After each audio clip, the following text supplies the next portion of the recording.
سورۃ الصافات میں کیا ہے 23ویں پارے میں.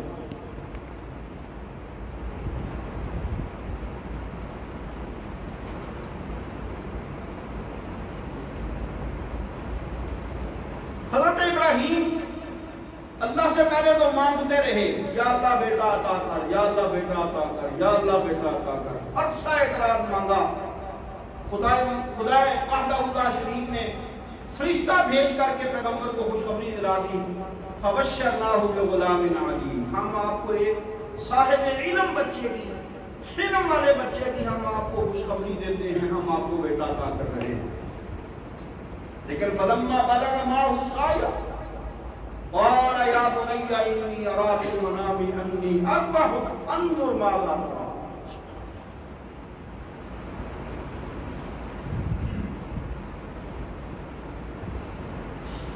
پہلے چیز ہو نا، بندہ تمنا کرے، دعائیں مانگتا رہے، اور دعائیں مانگنے کے بعد وہ چیز بندے کو مل جائے. اب اس چیز کے ساتھ کتنی سی محبت ہوگی. لیکن اللہ کے جو سچے بندے ہوتے ہیں نا، ان کے دلوں میں اللہ کی محبت اس قدر گھر کر چکی ہوتی ہے کہ ساری کائنات بھی اکٹھی ہو کر کے ان کے سامنے آ جائے اور اللہ کی محبت چھوڑنے کو کہے تو وہ ساری کائنات کو ٹھکرا تو دیں گے، لیکن اللہ کی محبت کو قربان نہیں ہوگی.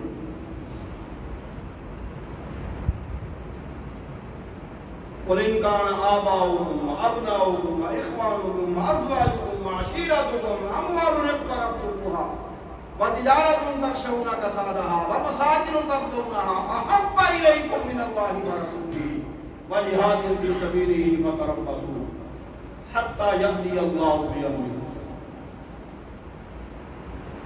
اللہ نے بھی قرآن مقدس میں انسان کی 8 محبوب چیزیں گنی ہیں، شمار کی ہیں. قل إن كان آباؤكم وأبناؤكم وإخوانكم وأزواجكم وعشيرتكم وأموال اقترفتموها وتجارة تخشون كسادها ومساكن ترضونها أحب إليكم من الله ورسوله وجهاد في سبيله فتربصوا. آپ چیزیں گن کے رب کائنات فرماتے ہیں، یہ تمہارے بھائی، یہ تمہاری بیویاں، یہ تمہاری برادری، یہ تمہارے آباء و اجداد، یہ تمہاری دکانداریاں، تجارتیں، یہ تمہارے محلات، مکانات. یہ چیزیں اگر تم کو اللہ اور اس کے رسول صلی اللہ علیہ وآلہ وسلم اور اللہ کی راہ میں جہاد سے زیادہ پیاری ہے نا، تو پھر تم اللہ کے گھر سے نکل جاؤ. امیر شریعت حضرت مولانا سید عطا اللہ شاہ بخاری رحمہ اللہ فتربصوا کا معنی کیا کرتے تھے پھر اللہ دے گھڑیوں نکل جاؤ.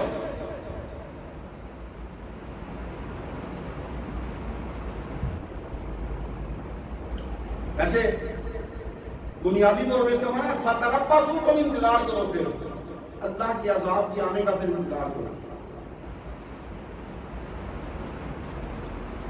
پھر عذاب یہ نہیں ہے کہ لازم نہیں ہے کہ عذاب میں پتھر ہی برسے تو عذاب ہوگا، لازم نہیں ہے کہ زمین میں دھنسا دیا جائے تو عذاب ہوگا. یہ بھی عذاب ہے کہ بیوی آپ کی ہو اور آپ کی فرما برداری نہ کرے. یہ بھی عذاب ہے اولاد خون آپ کا ہے لیکن بات آپ کی نہیں مانتی، تابع داری آپ کی نہیں. یہ بھی عذاب ہے. اللہ ہمیں ایسے عذاب سے بچا کے رکھے. اسی لیے تو ایمان والوں کو یہ ہدایت دی گئی ہے، جب اللہ سے مانگنا شروع کرو نا، اپنے لیے مانگتے ہو، آخرت کا مانگتے ہو، اور بہت ساری چیزیں جہاں مانگتے ہو وہاں رب کائنات سے یہ بھی مانگنا، ربنا هب لنا من ازواجنا وذرياتنا قرۃ اعین. اے ہمارا پروردگار ہمیں بیویاں اور اولادیں وہ نصیب فرما جن کو دیکھ کے ہماری آنکھیں ٹھنڈی ہو. یہ بھی اللہ کی بہت بڑی نعمت ہوتی ہے. ان 8 چیزوں کو اللہ نے شمار کیا، گن کر کے فرمایا یہ انسان کی محبوب چیزیں ہیں.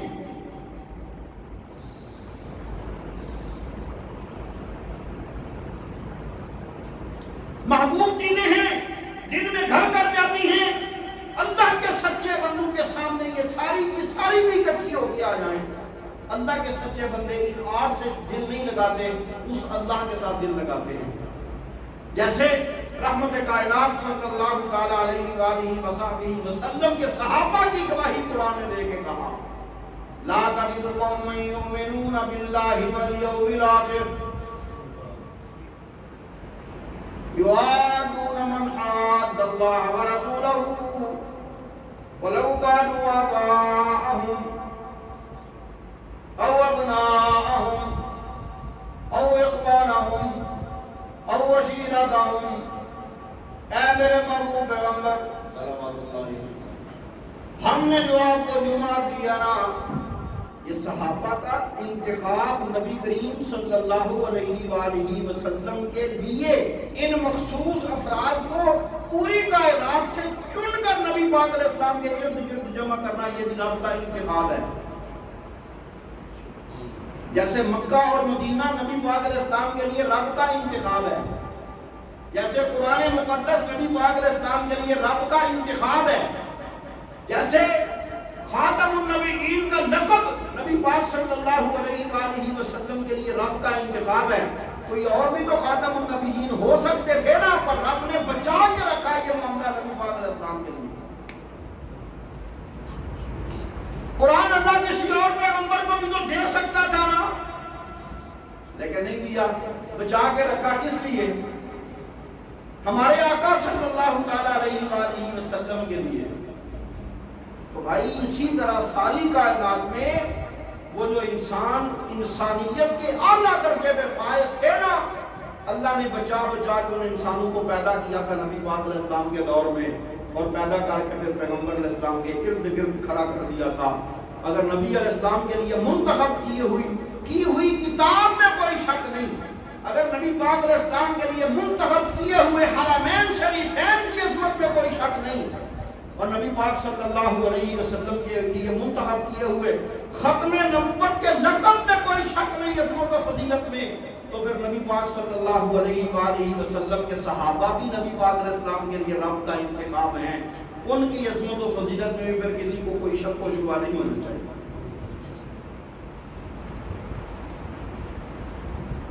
لا تجد قوما یؤمنون باللہ والیوم الآخر، آپ کو ایسے بندے نہیں ملیں گے اللہ کو ماننے والے بھی ہوں اور یوم آخرت کو ماننے والے بھی ہوں، یوادون من حاد اللہ، اللہ کے دشمنوں سے محبت کریں۔ ہم نے جو آپ کو لوگ دیے ہیں نا، صحابہ اکرام رضوان اللہ علیہم اجمعین کی شکل میں، ہم نے جو شاگرد آپ کو دیے، ہم نے جو یار اور دوست آپ کو دیے، ہم نے جو جانشار آپ کو دیے، یہ نہیں ہو سکتا کہ یہ اللہ پر بھی ایمان رکھیں، اللہ کے پیغمبر پر بھی ایمان رکھیں، یوم آخرت پر بھی ایمان رکھیں، اور محبت ان کے ساتھ کریں جو اللہ کے دشمن ہیں۔ ایسا نہیں ہوگا۔ یہ ہمارا انتخاب ہے آپ کے لیے، ہم نے منتخب کر کے دیے ہیں بندے، ہمارے انتخاب میں تو کوئی کمی نہیں ہو سکتی نا۔ ہم گواہی دیتے ہیں ان کی، لو کانوا آباءہم او ابناءہم او اخوانہم او عشیرتہم، ان کے باؤ اجداد آ جائیں، ان کے بیٹے آ جائیں، ان کے بھائی آ جائیں، ان کے برادری کے قبیلے کے لوگ آ جائیں، ایک طرف وہ کھڑے ہو جائیں اور دوسری طرف آپ کی محبت کھڑی ہو، تو یہ وہ لوگ ہیں جو اپنے والدین، اپنے باؤ اجداد، اپنے رشتہ دار، اپنے بھائی اور اپنے کنبے قبیلے کو چھوڑ سکتے ہیں، لیکن میرے محبوب پیغمبر نہ آپ کو چھوڑ سکتے ہیں نہ یہ مجھے چھوڑ سکتے ہیں۔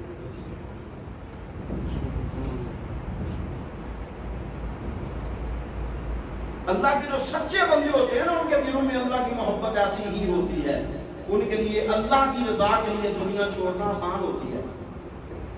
اب یہ میں اور آپ اپنا اپنا حساب لگا سکتے ہیں کہ ہمارے لیے دنیا چھوڑنا آسان ہے یا اللہ اور اس کے پیغمبر علیہ السلام کو چھوڑنا آسان ہے۔ بیٹے کی شادی آ گئی، اب شادی کا مصنون طریقہ کیا ہے؟ شادی کا مصنون طریقہ کیا ہے؟ سمپل سا طریقہ ہے، جاؤ جا کے نکاح کرو، بیٹی کو گھر لے آؤ، اگلے دن ولیمہ کرو۔ اس میں نہ کوئی وہ جو مائیوں اس کو کہتے ہیں نا ہمارے پنجابی میں، مہندی کی رسم آج کل اس کو مہندی کہتے ہیں، اس میں نہ کوئی سلامیاں ہیں، اس میں نہ کوئی کسی کے ساتھ کوئی لین دین کا سودی معاملہ ہے، اس میں نہ کوئی جہیز ہے، اس میں نہ بیٹی والوں کی طرف سے وہ کھانے کی دعوتیں ہیں، اور نہ ہی اس طرح کے کوئی تماشے ہیں، اس میں وہ تو بالکل سادی سی چیز ہے۔ ہمارے ہاں شادی کے لیے لاکھوں روپے چاہیے کہ نہیں؟ بعض لوگ ہمارے ہاں حج نہیں کرتے، حج کے لیے نہیں جاتے، میرے ابھی فرض ادا کرنے والے باقی ہیں۔ فرض ادا کرنے والے کون سے ہیں؟ بچوں کی شادیاں بھی باقی ہیں۔ ہمارے ہاں تو یہ معاملہ ہے، لاکھوں روپے چاہیے ایک شادی کے لیے۔ رحمت کائنات صلی اللہ علیہ وآلہ وسلم کا مبارک دور ہے، کتنا آسان ہے وہاں نکاح کرنا، اور کتنا مختصر سا نکاح کا معاملہ تھا۔ نبی پاک صلی اللہ علیہ وآلہ وسلم تشریف فرماتے مجلس میں، ایک عورت آگے کہتی ہے وہب اللہ کا نفسی یا رسول اللہ، میں نے اپنا آپ کو ہبہ کر دیا۔ پھر کہتی ہے رحمت کائنات صلی اللہ تعالی علیہ وسلم اس کی طرف متوجہ نہیں ہوتے۔ ایک صحابی کہتے ہیں یا رسول اللہ، اسی مجلس میں بیٹھے ہوئے ہیں، یا رسول اللہ آپ کو اگر کوئی ضرورت نہیں ہے تو آپ میرا نکاح کروا دیں اس سے۔ نبی پاک صلی اللہ علیہ وسلم پوچھتے ہیں اچھا تیرے پاس ہے کیا؟ کہتے ہیں یا رسول اللہ یہ جو چادر میں نے باندھ رکھی ہے نا، اس چادر کے سوا میں کسی شے کا مالک نہیں ہوں، کوئی سونا کوئی چاندی کچھ۔ کہتا ہے یا رسول اللہ کچھ نہیں ہے۔ میں اچھا بتاؤ قرآن کی کوئی آیتیں یاد ہیں؟ کہتے ہیں جی یا رسول اللہ یاد ہے۔ فرمایا اچھا اسی پہ میں نے اس کو حق مہر مقرر کر کے تیرا اس عورت کے ساتھ نکاح کر دیا۔ یہ سنت ہے کہ نہیں؟ حضرت عبد الرحمن بن عوف رضی اللہ تعالی عشرہ مبشرہ میں سے ہیں۔ عشرہ مبشرہ وہ 10 صحابی جن کو دنیا میں چلتے پھرتے اللہ کے پیغمبر صلی اللہ علیہ وسلم نے فرما دیا تھا تم جنتی ہو، ابو بکر فی الجنہ، عثمان فی الجنہ، عمر فی الجنہ، علی فی الجنہ، طلحہ فی الجنہ، زبیر فی الجنہ۔ وہ 10 صحابہ جن کو جنت کی بشارت دنیا میں دے دی گئی ہے، حضرت عبد الرحمن بن عوف رضی اللہ تعالی عنہ ان میں سے ہیں۔ اور میں مزے کی بات ایک اور بھی آپ کو بتاؤں، نبی پاک صلی اللہ علیہ وآلہ وسلم نے اپنی ساری زندگی میں 2 صحابہ کے پیچھے نماز ادا کی ہے۔ 2 صحابہ کی ابتدا میں، ویسے تو آپ امام الانبیاء ہیں صلی اللہ علیہ وآلہ وسلم، لیکن 2 صحابہ کی ابتدا میں نبی پاک صلی اللہ علیہ وسلم نے نماز ادا کی ہے۔ وہ 2 صحابی کون سے ہیں؟ ایک خلیفہ بلا فصل حضرت ابو بکر رضی اللہ تعالیٰ عنہ ہیں، اور دوسرے حضرت عبد الرحمن بن عوف رضی اللہ تعالیٰ عنہ۔ اب حضرت عبد الرحمن بن عوف رضی اللہ تعالیٰ عنہ شادی کر دی۔ نبی پاک علیہ السلام کے صحابی ہیں، معتبر ترین صحابی ہیں، بہترین صحابی ہیں، شادی کیا پتہ ہی کوئی۔ اور ہمارے یہاں ایک محلے میں شادی ہو رہی ہو، 10 محلوں کو پتہ چلتا ہے کہ فلاں جگہ شادی ہو رہی ہے۔ صبح نبی پاک صلی اللہ علیہ وسلم کی مجلس میں آئے، کہتے ہیں یار نبی پاک علیہ السلام نے زعفران لگی ہوئی دیکھی، زعفران کا رنگ لگا ہوا تھا، تو پوچھا اتزوجت یا عبد الرحمن، شادی کر لی ہے عبد الرحمن؟ کہنے لگے جی یا رسول اللہ شادی کر لی۔ میں آؤ نہیں مرو کے شاہتے ہوں۔ اچھا اب پھر ولیمہ کرو، اگرچہ ایک بکری ذبح کر کے سب کو کھلا دو۔ اب کتنا آسان سا نکاح ہے، یہ سنت ہے نا۔ اب میرے آپ کے بیٹے کی شادی ہو یا میری آپ کی شادی ہو تو ہم اس سنت کو زندہ کرنے کے لیے کتنی تیاری کرتے ہیں، اور ہم اس کے لیے کتنے، ایک طرف رشتہ دار آ جاتے ہیں بھائی اگر یہ نہیں کرو گے تو ہم نہیں آئیں گے، خدا کو نہیں بلاؤ گے، وہ جو کماسبین ہوتے ہیں نہیں بلاؤ گے ہم نہیں آئیں گے۔ اکثر پڑھے لکھے لوگ جو دین کو سمجھ رہے ہوتے ہیں ان سے بھی پوچھا جاتا ہے یار یہ تماشا شادی میں کیوں کیے ہیں؟ وہ کہتا ہوں ہمارا دل تو نہیں تھا، بس نہ وہ بچے کی جو نانی تھی وہ راضی نہیں ہو رہی تھی۔ ہمارے لیے دنیا کو چھوڑنا مشکل، اللہ اور اس کے رسول علیہ السلام کے دین کو چھوڑنا آسان ہے۔ رحمت کائنات صلی اللہ علیہ وسلم کے صحابہ کی کیفیت یہ تھی، ساری کائنات چھوٹتی ہے، چھوٹ جائے، نہ اللہ چھوڑنے کو تیار، نہ پیغمبر علیہ السلام کا دامن چھوڑنے کو۔ جی اللہ والوں کی ایک خاص نشانی ہوتی ہے، اللہ والوں کو اللہ کے ساتھ اس قدر محبت ہوتی ہے، ساری دنیا بھی چھوڑنے وہ جو چھڑوانا چاہے کوئی اللہ کی محبت کی خاطر، تو وہ اللہ کی محبت کی خاطر ہر قربانی دے دیتے ہیں، اللہ کی محبت کو دل سے نہیں نکالتے۔ تو مانگا ہو کسی نے اللہ سے، بار بار مانگا ہو، بار بار مانگا ہو، اور بار بار مانگنے کے بعد وہ چیز بندے کو مل جائے، اب اس چیز کے ساتھ کتنی محبت ہوگی، کتنا پیار ہوگا۔ اب اللہ نے پہلے تو دیا نہیں، منگوایا، اپنے سے منگوایا، پیغمبر کو کہا، پیغمبر کے دل میں بات ڈالی، اللہ سے مانگیے۔ پیغمبر مانگتے ہیں، بار بار مانگتے ہیں، اللہ جی مجھے اولاد دیجئے، بیٹا دیجئے، اولاد دیجئے، اولاد نرینہ دیجئے۔ اللہ نے دے دیا، فرشتہ آیا، آ کے خوشخبری سنائی، ہم آپ کو بیٹی کی خوشخبری دیتے ہیں، مل گیا بیٹا۔ اب قرآن کہتا ہے فَلَمَّا بَلَغَ مَعَهُ السَّعْيَ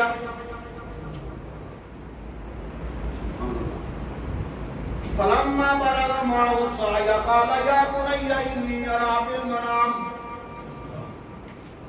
وہی بیٹا جسے بار بار مانگا تھا رب کائنات سے،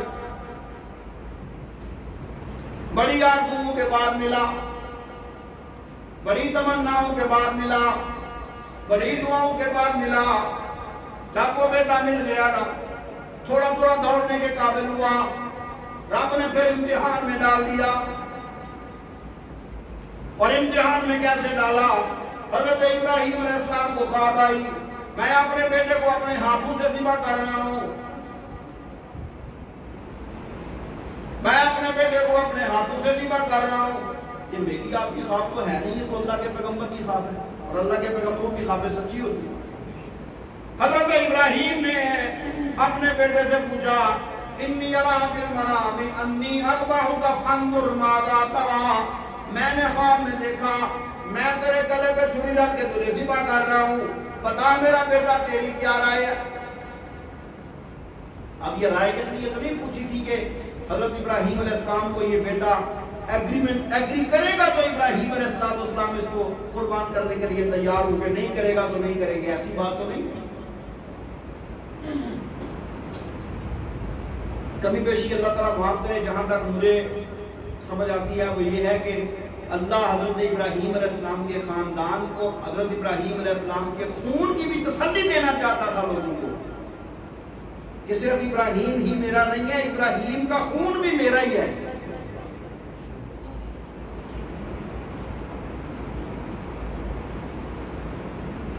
یہ فیضان نظر تھا یا کہ مکتب کی کرامت تھی، اقبال نے چیخا نا، میرے اقبال کہا اس نے، یہ فیضان نظر تھا یا کہ مکتب کی کرامت تھی، سکھائے کس نے اسماعیل کو آداب فرزند۔ یا بنی انی اریٰ فی المنام انی اذبحک فانظر ماذا تری، اے میرا پیارا بیٹا میں دیکھتا ہوں میں تجھے اپنے ہاتھوں سے ذبح کر رہا ہوں، بتانا تو اس بارے میں کیا کہتا ہے۔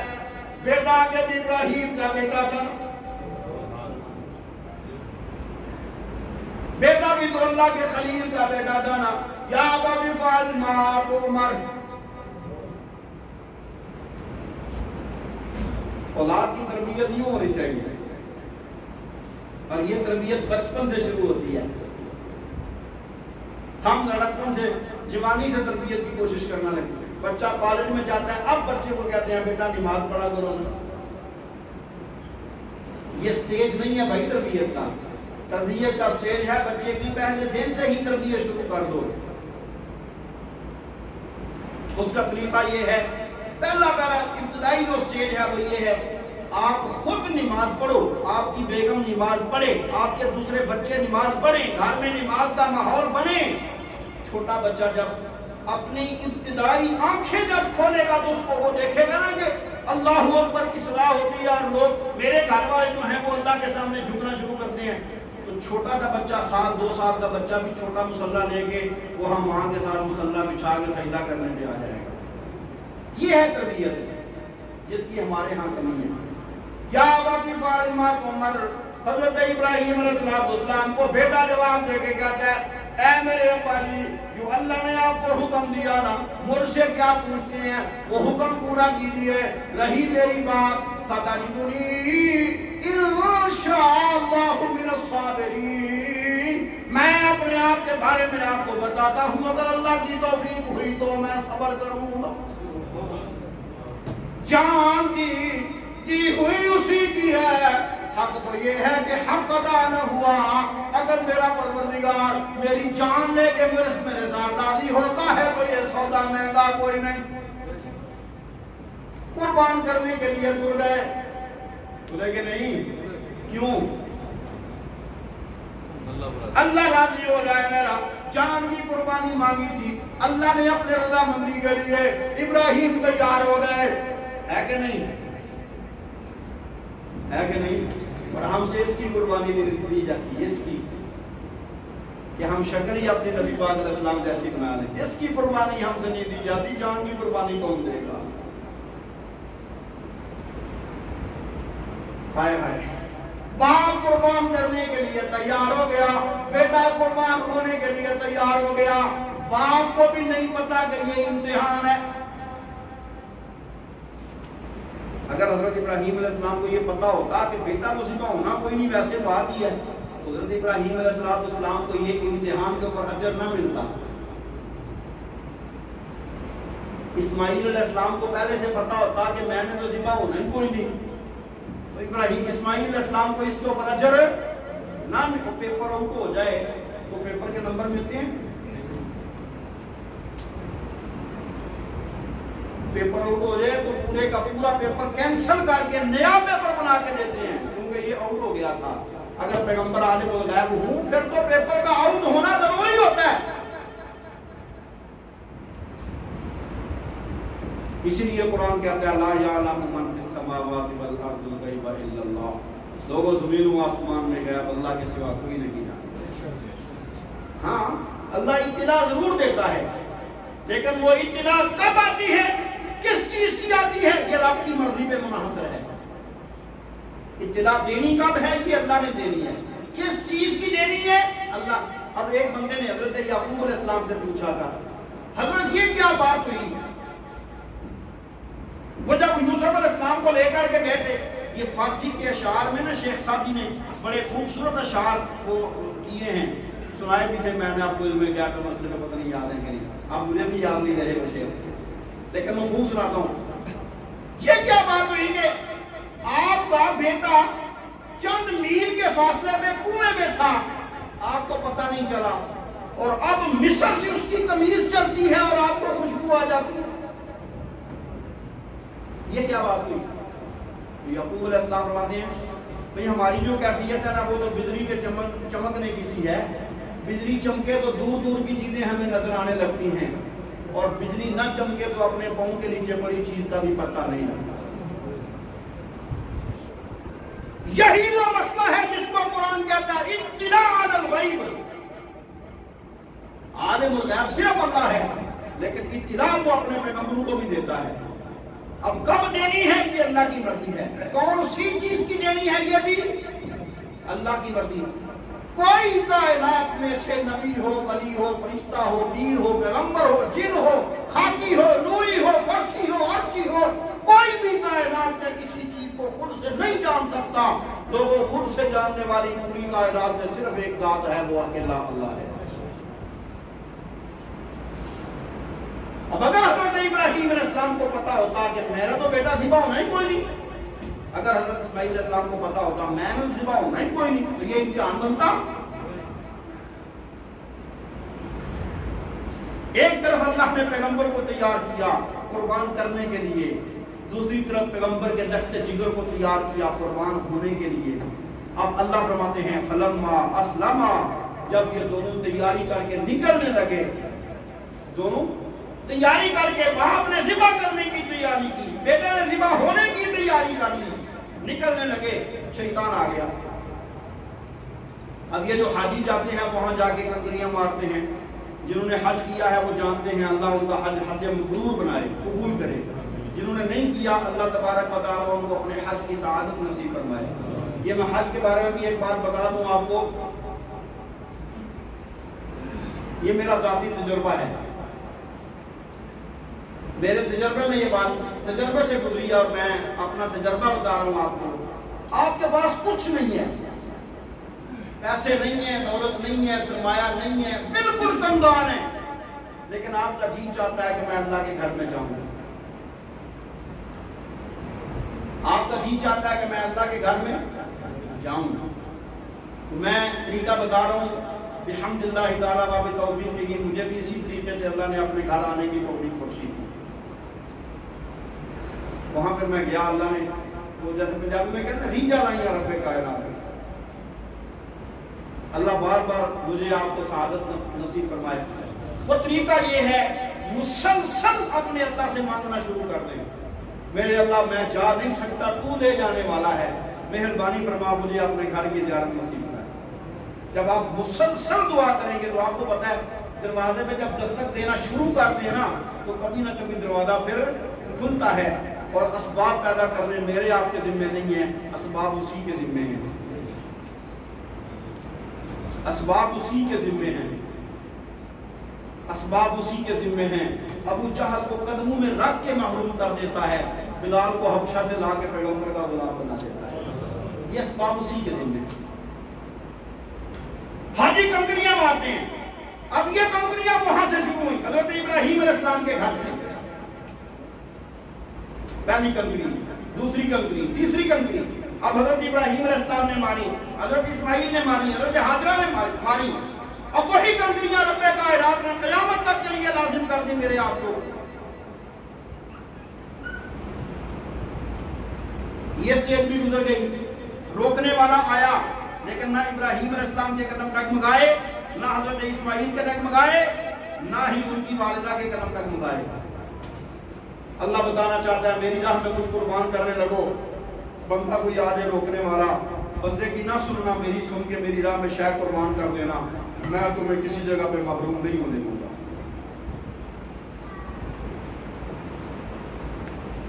اب فلما اسلما وتلہ للجبین، حضرت ابراہیم علیہ السلام نے لٹا دیا، حضرت ابراہیم علیہ السلام نے لٹا دیا اپنے بیٹے کو جبین کے بل، لٹا کے ذبح کرنے ہی لگے تھے۔ اس کے اوپر پھر بہت ساری کہانیاں ہیں، میں کہانیوں کی طرف نہیں آتا، جو قرآن نے بیان کیا وہ مختصر سا واقعہ میں وہ کر رہا ہوں۔ ذبح کرنے کے لیے تیار ہوئے، اب پکا ارادہ تھا، بس چھری چلانے لگے تھے، رب کائنات کا عرش بھی ہل گیا ہوگا، کیسا منظر ہے، باپ چھرے، وہی بیٹا جو کبھی مانگا تھا رب کائنات سے، مانگ مانگ کے تھکتے نہیں تھے، رب نے دے دیا، چلنے پھرنے کے قابل ہوا، باپ اسی فرما بردار بیٹے کی گردن پہ چھری رکھ کے چلانے لگا ہے۔ آسمان بھی حیران ہوگا، فرشتے بھی ششدر رہ گئے ہوں گے۔ رب کائنات نے یکدم اپنے پیغمبر کو بات دے کے کہا، کہتے ہیں اللہ قرآن میں کہتا ہے نادیناہ یا ابراہیم قد صدقت الرؤیا، ہم نے عرش سے آواز لگا کے کہا وہ ابراہیم آپ نے تو خواب بھی سچا کر دکھایا۔ میری آپ کی قربانی ایسی ہونی چاہیے، جو ہم قربانی کرتے ہیں، میری آپ کی قربانی ایسی ہونی چاہیے کہ میرے اور آپ کے دل کے اندر سے یہ صدا آئے کہ ہم جو قربانی کر رہے ہیں وہ اس قابل ہے، ہمارا پروردگار بھی ہم سے یہ کہے کہ تم نے میرے دیے ہوئے مال کا حق ادا کیا۔ اب پھر رب کائنات نے وہ دمبا ذبح کروایا اور اسماعیل علیہ السلام بچ گئے، وہیں سے پھر یہ قربانی کا سلسلہ چلا آ رہا ہے، وگرنہ قربانی کا سلسلہ پہلے سے بھی تھا، لیکن مخصوص طریقہ قربانی کا اور مخصوص ایام حضرت ابراہیم علیہ السلام سے شروع ہوئے ہیں۔ وَلِكُلِّ أُمَّةٍ جَعَلْنَا مَنْسَكًا، ہر امت کے لیے ہم نے قربانی کا طریقہ کار وضع کیا ہوا تھا، حکم دیا ہوا تھا قربانی کا، لیکن جب باری آئی نہ میری اور آپ کی اور ہمارے آقا حضرت محمد رسول اللہ صلی اللہ تعالیٰ علیہ وسلم کی امت کی. اب رب کائنات نے نبی پاک صلی اللہ علیہ وسلم کو فرما دیا اے میرے پیارے پیغمبر انتبع ملت ابراہیم حنیفا. آپ نے حضرت ابراہیم کی ملت کی پیروی کرنی ہے. حضرت ابراہیم کی ملت میں یہی ہے کہ اللہ کے نام پہ قربانی کرو. میں جو قربانی کرنے لگا ہوں آپ قربانی کرنے لگے ہیں. طریقہ حضرت ابراہیم کا ہونا چاہیے. اگر حضرت ابراہیم کا طریقہ نہیں ہوگا تو قربانی کا کوئی فائدہ. اگر طریقہ حضرت ابراہیم کا نہ ہو تو میری آپ کی قربانی نہیں بنتی. اور اگر میرا اور آپ کا عقیدہ ابراہیم کا سا نہ ہو تو پھر بھی میری آپ کی قربانی کوئی نہیں. حضرت ابراہیم کا عقیدہ کیا تھا؟ حضرت ابراہیم کی صفائیاں اللہ کا قرآن دے کے کہتا ہے لوگوں ان ابراہیم کان امۃ قانتا للہ حنیفا. ابراہیم اللہ کا وہ سچا بندہ تھا جو تھا تو اکیلا لیکن پوری جماعت کا سا کام کر کے گیا. اللہ کے سامنے جھک جانے والا, اللہ کے لیے مخلص ہو جانے والا. اتنی محبت رب کائنات کو حضرت ابراہیم سے. یہودی کہتی ہے ابراہیم ہمارے, نصرانی کہتی ہے ابراہیم ہمارے, بت پرست کہتی ہے ابراہیم ہمارے. رب کائنات گواہیاں اور تسلیاں دے کے کہتا ہے ما کان ابراہیم یہودیا ولا نصرانیا ولکن کان حنیفا مسلما وما کان من المشرکین. ابراہیم کہتے ہو یہودی ہے, ابراہیم کہتے ہو نصرانی ہے, کہتے ہو ابراہیم مشرک ہے. اور تمہاری گواہیاں تمہارے دوست دیتے ہوں گے, میری گواہیاں میرے دوست دیتے ہوں گے. ابراہیم جیسی شخصیت کو دیکھو جس کی صداقت اور جس کی حقانیت کی گواہیاں اللہ عرش کے بری سے دے رہا ہے. اللہ فرماتے ہیں ابراہیم یہودی بھی نہیں, ابراہیم نصرانی بھی نہیں, ابراہیم مشرک بھی نہیں. مولا پھر ابراہیم کیا ہے؟ فرمایا ابراہیم تو میرا یکسو بندہ تھا. ابراہیم میرا یکسو بندہ. حضرت ابراہیم علیہ السلام کی ملت کے بارے میں نبی پاک صلی اللہ تعالیٰ علیہ وسلم نے بڑی وضاحت کے ساتھ فرمایا. قرآن مجید کی آیات سورۃ الانعام کا آخری رکوع رب کائنات کہتے ہیں قل اننی ہدانی ربی الی صراط مستقیم. اے میرے پیارے پیغمبر آپ فرما دیجئے مجھے میرے اللہ نے صراط مستقیم کی ہدایت دی ہے. صراط مستقیم کیا ہے؟ دیناً قیما ملت ابراہیم حنیفا. صراط مستقیم کیا ہے؟ دیناً قیما ملت ابراہیم حنیفا. سیدھا سیدھا دین, وہ دین جو حضرت ابراہیم علیہ السلام کی ملت.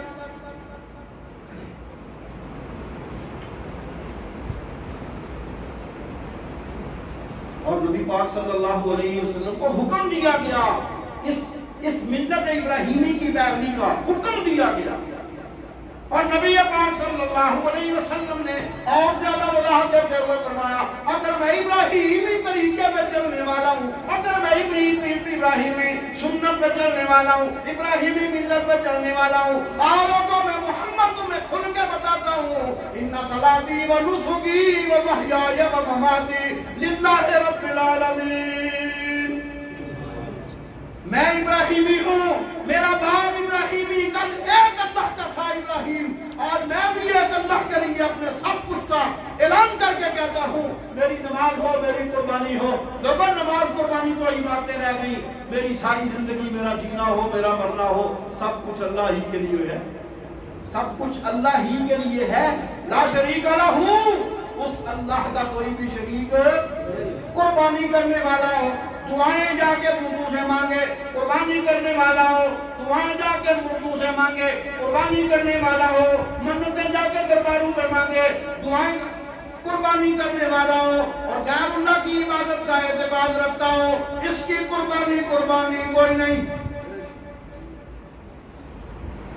اگر ملت ابراہیمی سے انحراف کر کے قربانی کرے تو قربانی کوئی نہیں, تو ابراہیمی عقیدے سے انحراف کر کے قربانی ہو سکتی ہے. لوگوں ابراہیم تو وہ سچا بندہ تھا, اپنے باپ کو بھی کہتے ہیں یا ابت لم تعبد ما لا يسمع ولا يبصر ولا یغنی عنک شیئا. ان کی پوجا ابا جی کیوں کرتے ہو جو نہ سنتے ہیں نہ دیکھتے ہیں. لا تعبد الشیطان, وہ شیطان کی پوجا نا, وہ شیطان کی پوجا تو نہیں کرتا تھا. آخر یہ تو نہیں کہتا تھا شیطان آ میری مدد کر, شیطان آ مجھے مشکل سے نکال, یہ تو نہیں کہتا تھا.